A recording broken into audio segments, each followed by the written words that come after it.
So today I'm going to be talking about High Guardian Spice, and this is going to be a review, not a theory video.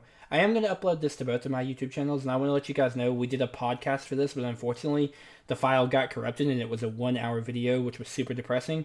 We will probably redo that podcast, but we're going to take a bit, so I'm going to just do a solo review of the show.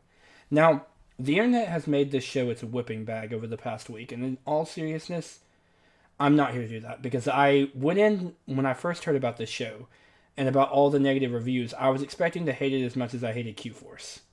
But after the first 3 episodes, I was like, why does everyone hate this show? It's really charming and cute. And a lot of my fellow server members also agreed. Like, the show is actually pretty good. It's really good for a cartoon, honestly. And I started to wonder why this show was getting so much hate. In my mind, I think it's because it was uploaded to an anime site and a lot of people are confusing it with anime. But no, it's actually a cartoon, and for a cartoon, this show is pretty above average, actually. And the story and characters are above average. So, I'm going to start with the story and then I'll go into the characters.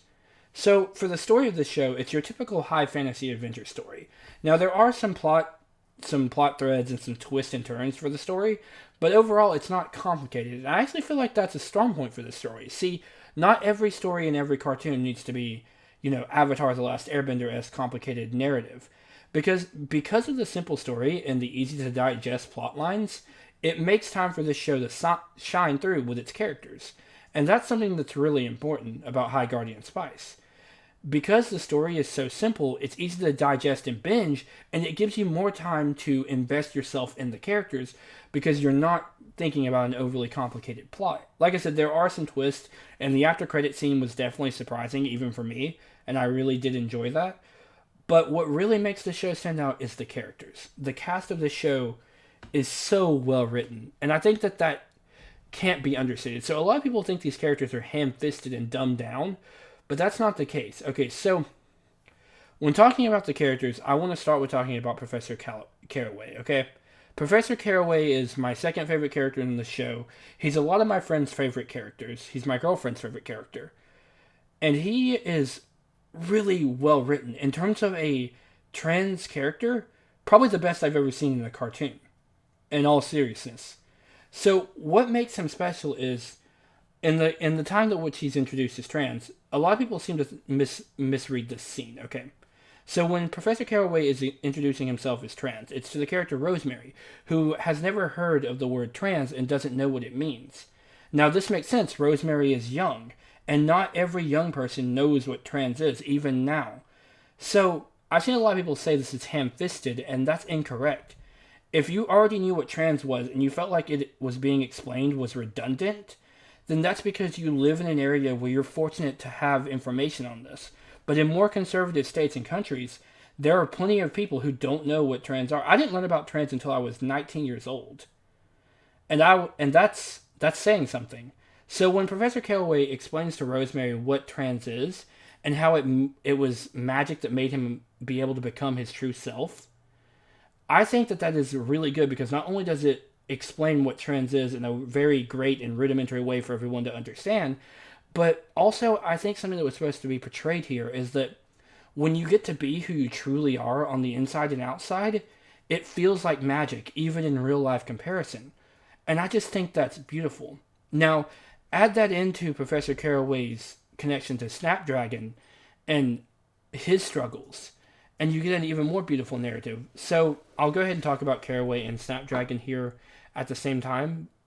Snapdragon is a character who is struggling with his gender identity, where he was forced to be masculine by his family, and that's something that a lot of people can relate to. One, a family's unreasonable expectation for you and trying to please your mother and father, but also for me as someone who uses they them pronouns and was honestly not masculine as a child. My grandparents and my father constantly railed me for it, always telling me to be a man. I related to this a lot for Snapdragon because, again, he's living in the shadow of his parents' expectations when he himself feels more feminine. Also, when it comes to characters like Snapdragon, I also love strong female characters just like he does. And when he's talking to Caraway about why he got mad and why he was upset, Caraway's response was just amazing. So the way it was addressed was perfect because Snapdragon is struggling with his gender identity, and he's talking to probably the only teacher in the school who would truly understand what he's going through. He explains transition magic just like he did to Rosemary, to Snapdragon, but he includes something very important. Transitioning is not the only option to be your true self. You can change your pronouns, you can change your way of dress. You don't have to go with the surgery to be you. What matters is you find your own way to be who you are, and that there are lots of options. This is important because most shows don't tell you that there are other options. And that's amazing. And that's something about this show that I actually love. So, for those of you who are expecting me to sit here and shit on High Guardian Spice for 30 minutes, I'm sorry. You're not going to get that because I actually love this show and I love its characters. So, the next character I wanted to talk about was Snapdragon, which I'm already on him a little bit. But like I said, he's a character who is going through gender identity and starts out as a mean character but becomes really lovable and really relatable to a lot of people. When you watch this show, once you get to episode 11, if you don't have some kind of connection to Snapdragon, I would be surprised. Especially if you're a member of the LGBTQ. Like, legit. He is such a relatable character. Now, there's the token mean girl Amaryllis. I actually hate the token mean girl trope in shows, I'm not going to lie to you. Normally they get on my nerves. People like Botcha in the Owl House or Chloe and Miraculous Ladybug, I can't stand them because they feel like they never progress as characters, and mean is their entire personality. But Amaryllis, I actually love this little murder gremlin, okay? So she starts out typical, like your bitchy character, like every other mean girl in every stereotypical cartoon. But she grows really fast throughout the 12-episode series. But she doesn't lose her personality. So by the end of the series, she's still mean, but she's also really supportive of Snapdragon. She's Snapdragon's best friend. She's really supportive of Snapdragon and his choices on being more feminine and possibly transitioning or changing his pronouns. That's still left in the air by the end of the series. And yet, she doesn't lose that strong sort of bratty feel in the process. She also starts to relate to the other characters and recognizes some of her faults. And she becomes friends with the other characters. And I actually really loved her for this. And also, she's hilarious. Like, the fact that she's so openly petty and murder gremlin-like, it just makes her even more lovable when she starts to kind of come out of her shell. Now, the other character I want to talk about who's not part of the main cast are two characters that I kind of put together, and that's Slime Boy and Perel. Okay, so Slime Boy and Perel are wonderful side supporting characters. Okay, so Slime Boy's voice acting is a meme on the internet at this point, but I actually think the voice acting in this show, though I will admit it's corny, but because I watch a lot of subs, I automatically always think cartoon voice acting or even dub anime voice acting is corny. But for this show, it actually added to its charm. And Slime Boy is a prime example of that. His voice acting is honestly really funny in the show. And the fact that he's sort of this like stoner character, but he's also really down to earth and very direct makes him really great. I love Slime Boy. Perel, on the other hand, I don't know, this kid just makes me laugh. Like, everything he says from the most of my friends are ghosts to I have more live friends than dead now, to the one of my favorite lines of the entire series with Amaryllis, where Amaryllis is like, if you tell anyone what you saw, I am going to turn you into a newt and keep you as a pet in a shoebox in my room. And he's like, threaten me with something that's not my live stream. He's great. His one-liners, they're abridged level funny. I actually love this kid. Now, out of the main cast of characters, starting with Parsley is sort of the character that's like the most developed from the beginning. Like, Parsley doesn't change much from the start of the series to the end of the series because she exists to help the other characters grow. And I love that about Parsley, actually. So, Parsley's upbeat and lovable. She also has family issues, which is someone who, again, family expectations. And if you're from a big family, you'll also relate for Parsley. But also, her parents try to put their responsibilities onto Parsley. And as someone who had to watch his little brothers and sisters growing up, I relate to that a lot. But also, I think, again, Parsley is a catalyst for the rest of the characters. Because Parsley is so supportive and upbeat, she creates a foundation for every other character to grow and bounce off of her personality. And I feel like that was the goal for Parsley from the beginning. Then there's Time. Okay, so Time is one of the few characters in the show that I'm positive I have their sexuality right, then watch me be wrong, but I believe Time is actually definitely a lesbian because she only reacts to female characters in terms of like blushing and attractive and being attracted to. So I think Time may be a lesbian, but she's also that kind of strong stoic character type. Though it's very stereotypical in cartoons to have a strong stoic character, your Raven-esque character, it's still great, and they're still always great. And Time also plays the most important role into the plot, I feel like. So with Time, you get the strong stoic character who's slowly coming out of her shell, like most of those strong stoic characters. But also with Time, you get the plot, and that's really important because the plot, like I said, though simple, is still an interesting part of the story. Also, Time's dad and mother are both really great. She has like an estranged relationship with her mother, a lot of respect for her father. Not to mention her father is incredibly hot. Same with Professor Caraway, actually. Both those characters are ridiculously attractive. But she grows as a character and comes out of her shell slowly.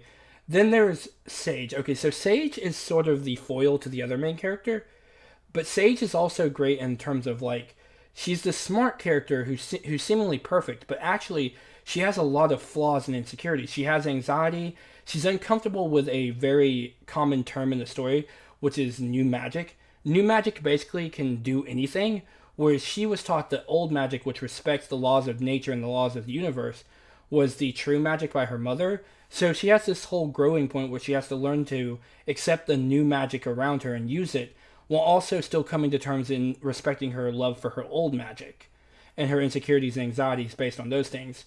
So she comes off as like the perfect, really smart person compared to the other main character, but she's actually, in the inside, she's insecure and has a lot of growing of her own. Also, she has a cute relationship with both the main character, Rosemary, and a relationship with Snapdragon in helping him, along with Caraway, come out of his shell and find out who his true self is.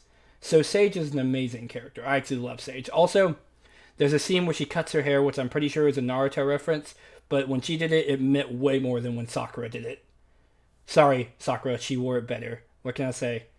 And then there's Rosemary. Okay, so Rosemary's a dumbass. Like I can't stress that. I love this stupid child. Okay, she's so dumb, but she's so funny.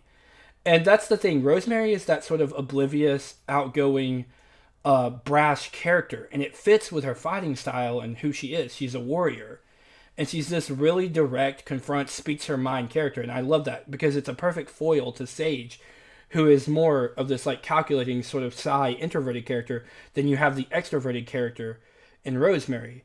Also, Rosemary's relationship with Sage is really cute. Rosemary develops too throughout the series.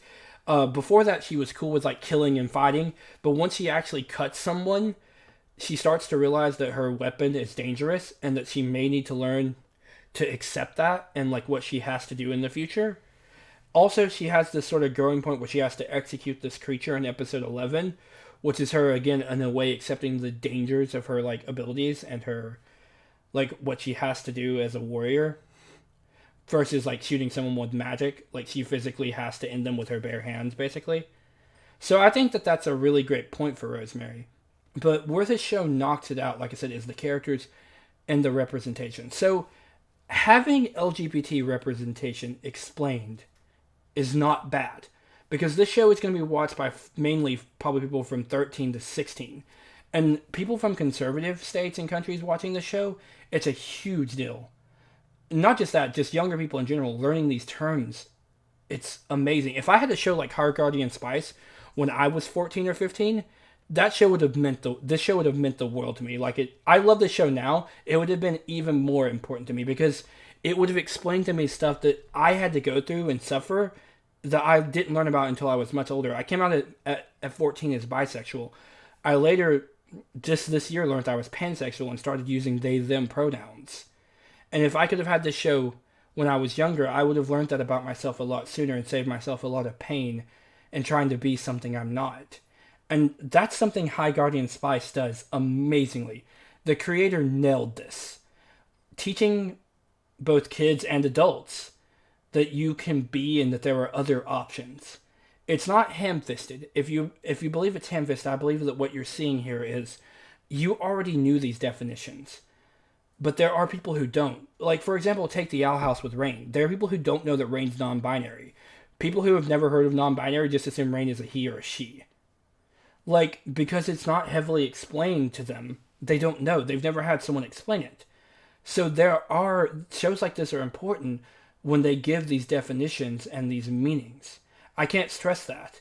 Also, again, these characters are wonderful. Professor Caraway and Snapdragon's story is truly a beautiful form of both LGBT representation, learning about your true self and who you are, and also that you don't have to live up to your parents or the world's expectations. Because even when Professor Caraway explains to Snapdragon that he can change his gender or that he can change his pronouns, he's still worried about, what his parents would think, would the world accept him, and those are all real fears. And it's really great. Also, it adds to Amaryllis' character because she accepts Snap as he starts to sort of make that plunge into finding out who he is. Now, we don't know whether Snap will change his pronouns or not, but I imagine he would. So, what I want to say about the show is if you're a member of the LGBT, please watch this show. Like, don't listen to the hate mongering. I feel like a lot of the hate mongering about the show is misguided. It's because it was posted on an anime site and promoted as anime. And I guess if you compare it to anime, yeah, the story and animation are weaker than your typical anime. But it's not. It's a cartoon. And honestly, even with the animation and the somewhat, I guess, comedic voice acting, the story and the characters are something to love. And the representation is something to truly enjoy about this show. The creator made something special. Like, the creator made something really, really special with this show.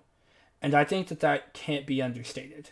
So if you're a member of the LGBT, or you want to learn about the LGBT, or you just enjoy high fantasy, give this show a shot. It's really worth watching. Like, the show is actually good. It does not deserve the hate. And we'll probably redo the podcast video too, maybe tomorrow. And I can only imagine how the creator feels. This is a message for him. He's transitioned and is a trans male, and I assume that Professor Caraway is based off of him. You made something special. And I'm sorry it's getting a lot of hate, because honestly, the show is really good, and I loved it. Give it a watch, guys. I don't want to spoil too much about the plot, but I can tell you, if you like really good LGBT representation, this show is great. And if you love really well-written, thought-out characters that you will become attached to, then this is definitely the show for you. Don't listen to the hate. Go in and watch it for yourself. But that's about all I had to say, and with that, Ashi signing out.